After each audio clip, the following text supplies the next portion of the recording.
Oke, baik. Kita sudahi meeting kita pada hari ini. Jangan lupa untuk job desk kalian masing-masing karena proyek ini sangat penting untuk 2 minggu ke depan ya. Jangan lupa 2 minggu ke depan kita akan bertemu klien besar. Oke, kita sudahi meeting pada hari ini. Selamat siang. Baik, Pak. Aduh, aku mau bikin plan nih supaya bisa selesai tepat waktu buat project kita 2 minggu lagi. Lu ngapain sih bikin plan? Tenang aja, orang masih 2 minggu kita makan lemon. Chill aja. Jangan gitu dong, kan lebih baik dicicil daripada ada. Ya enggak, kan juga udah masih 2 minggu, gak apa-apa. Udah aku makan dulu. Ya udah terserah, aku mau nyicil deh.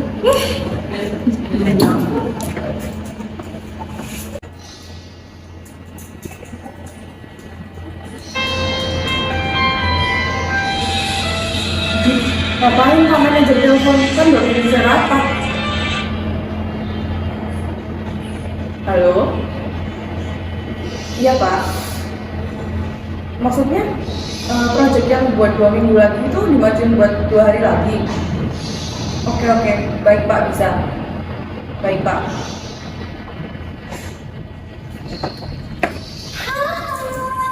Kalau disuruhnya ngomongin ini sih nggak ikut, nggak tahu. Kamu mau nggak sih Gil? Project yang buat 2 minggu lagi? Ya, Dimajuin buat 2 hari lagi. enggak. Tadi programnya bilang 2 minggu. Wah, aku biasa dapet telepon buat 2 hari lagi. Beneran? Iya, nggak bohong. Iya, nggak bohong. Untung aku udah nyicil. Aku belum. Ya apa ini? Apa ini gimana ya? Aku belum sama sekali.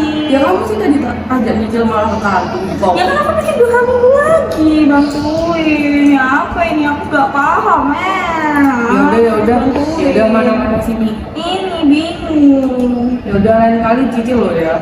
Ya maaf. Yaudah, Ya, kita makanya salah. Ini jangan makanya kan kita emang kewajiban jadi karyawan ya harus kayak gini.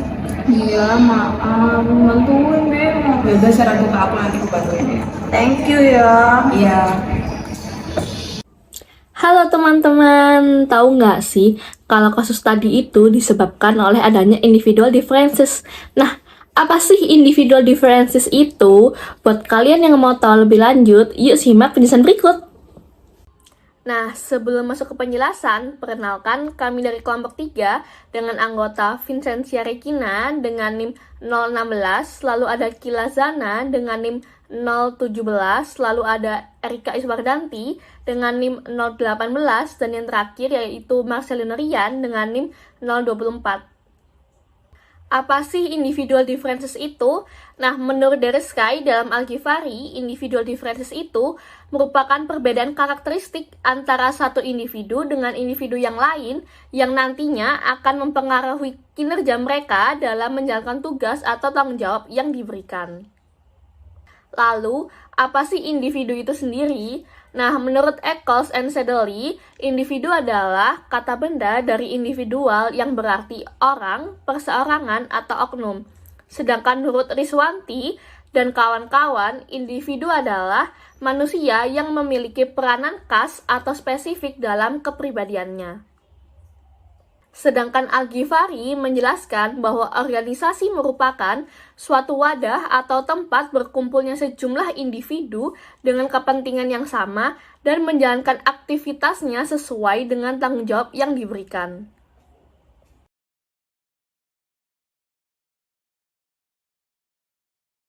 Kemudian, ada faktor-faktor penyebab perbedaan individu dalam organisasi.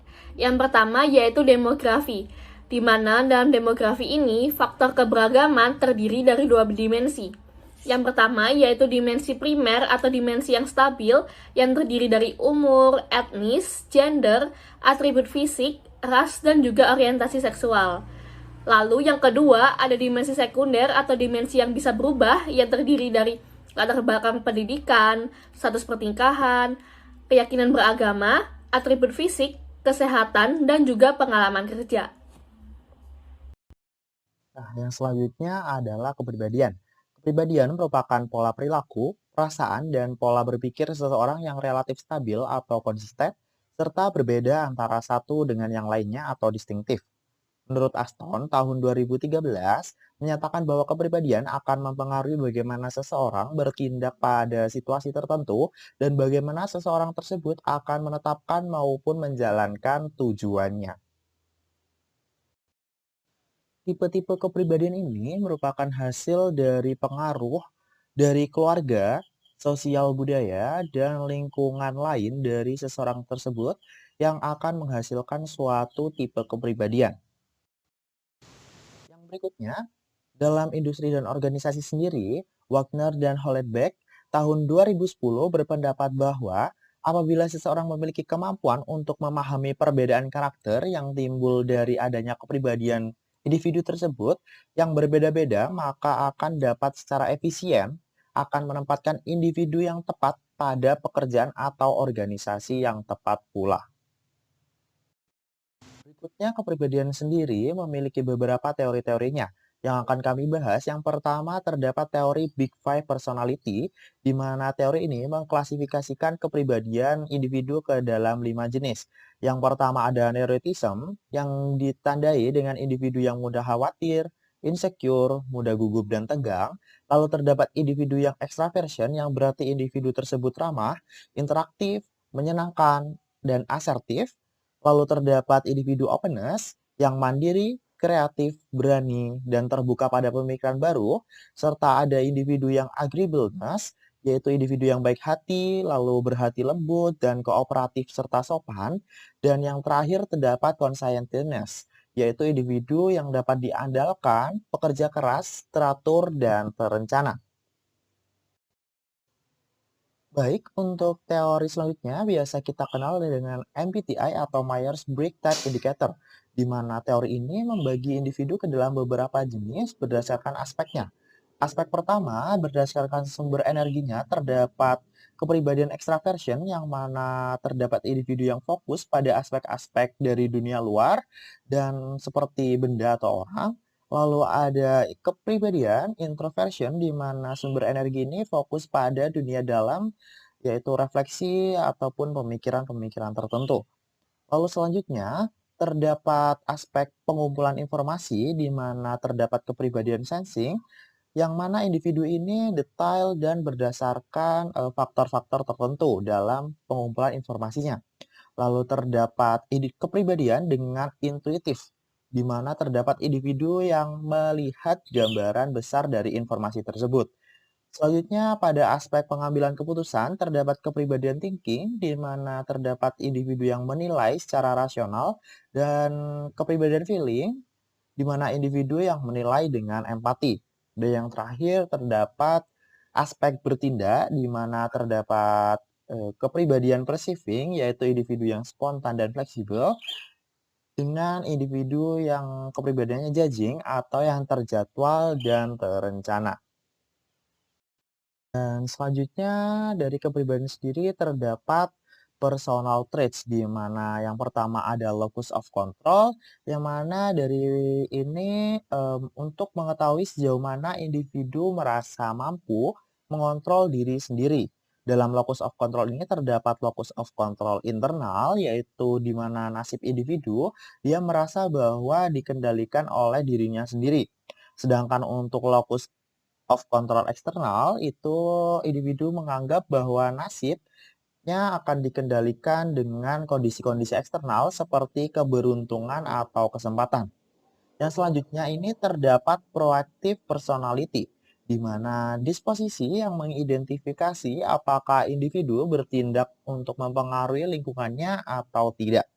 Dan yang terakhir pada personal traits ini terdapat Machiavellianisme, yaitu traits yang menyebabkan seseorang melihat dan memanipulasi orang lain demi keuntungan pribadinya sendiri.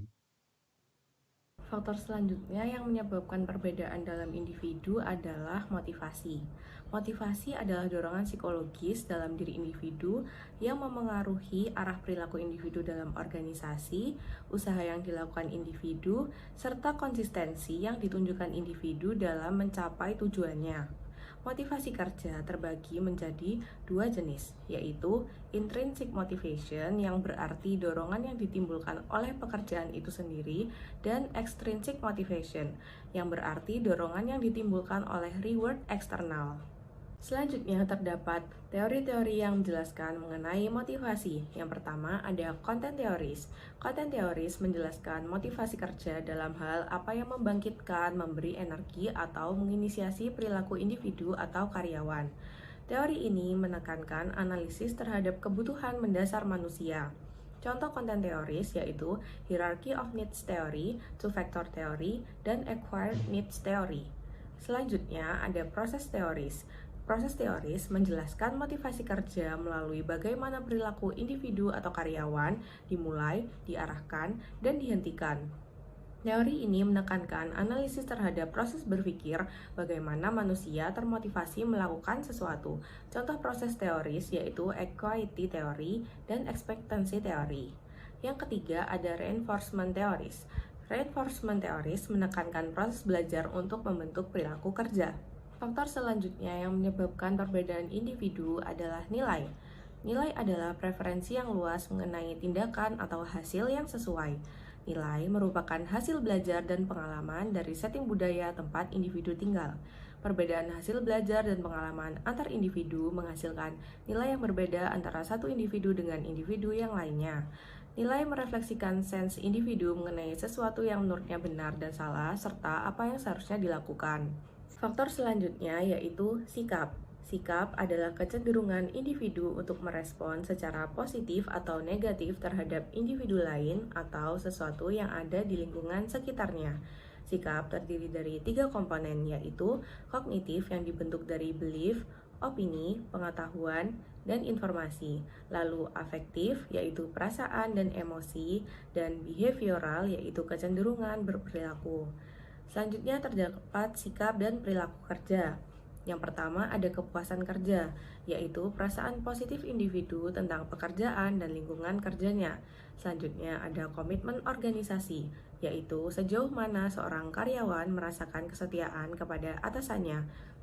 Selanjutnya ada keterlibatan kerja, yaitu tingkat individu mengidentifikasikan dirinya secara psikologis kepada organisasinya dan menganggap pekerjaan sebagai salah satu self-image-nya.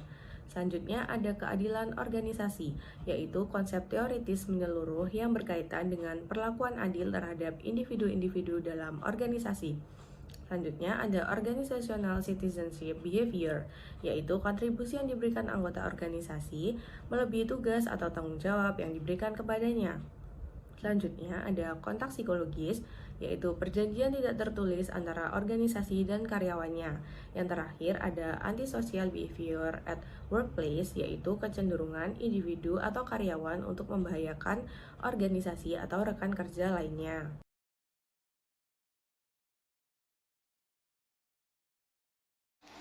Selanjutnya, saya akan menjelaskan tantangan sekaligus peluang dalam organisasi. Yang pertama, adanya keanekaragaman tenaga kerja. Hal yang menjadi tantangan dari adanya keberagaman ini adalah lebih rentan terjadi konflik karena perbedaan sikap di antara karyawan menjadi penyebab perpecahan tim, sehingga bisa mengarah pada konflik apabila tidak dikelola dengan baik. Di sisi lain, keberagaman merupakan sebuah potensi yang perlu dipelihara dan dikelola dengan baik, sehingga dapat digunakan sebagai pendekatan terhadap klien atau pihak eksternal. Keberagaman mempunyai peran yang penting pada praktik manajemen dalam organisasi. Pemimpin organisasi juga harus mengenal perbedaan tiap anggota tanpa terkesan melakukan diskriminasi. Jadi, dapat disimpulkan bahwa keberagaman tenaga kerja dalam suatu organisasi dapat memberikan inovasi dan kreativitas yang baik, asalkan dikelola dengan baik. Yang kedua, adanya perkembangan teknologi. Adanya perkembangan teknologi yang pesat berdampak pada budaya organisasi. Menurut Sutrisno, 2010, budaya organisasi merupakan nilai, norma, perilaku yang dipakai atau dianut bersama oleh seluruh karyawan dalam sebuah perusahaan. Tidak dapat dipungkiri bahwa dunia organisasi dan industri akan semakin maju karena adanya perkembangan teknologi.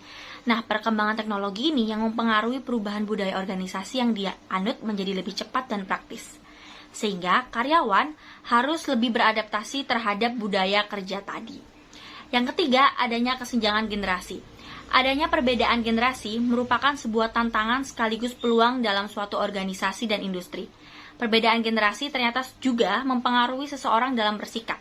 Karena orang lahir pada periode yang berbeda akan memiliki nilai dan harapan yang berbeda pula. Nah, ada generasi baby boomers yang lahir pada tahun 1946 sampai 1964. Generasi yang lahir setelah Perang Dunia II. Dan pada generasi baby boomers ini tuh percaya pada peluang dan kompetitif. Kemudian memiliki rasa optimis yang tinggi dan ambisius serta percaya atas perkembangan diri sendiri.